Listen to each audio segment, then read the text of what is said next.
வேலூரில் நடந்த அகில இந்திய அளவிலான குத்துச்சண்டை போட்டிகளில் ஒட்டுமொத்த சாம்பியன் பட்டத்தை தமிழக அணி வென்றது.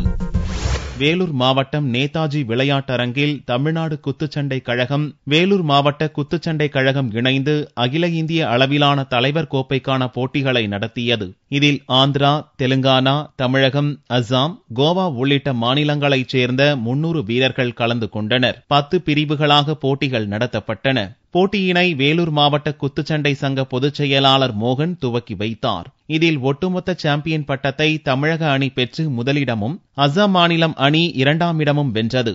சிறந்த குத்துச்சண்டை வீரராக சென்னையைச் சேர்ந்த நாகராஜ் தேர்வு செய்யப்பட்டார். லைட் ஹெவி பிரிவில் ஆந்திராவைச் சேர்ந்த ராஜேஷும், லைட் வேல்டர் பிரிவில் அசாம் மாநிலத்தைச் சேர்ந்த மாண்டு குருமியும், லைட் வெயிட் பிரிவில் சென்னை பிரியா குமார் வெற்றி பெற்றனர். வெற்றி பெற்றவர்களுக்கு பரிசுகளையும் கோப்பைகளையும் தமிழ்நாடு குத்துச்சண்டை சங்க மாநில தலைவர் பாஸ்கர் வழங்கினார்.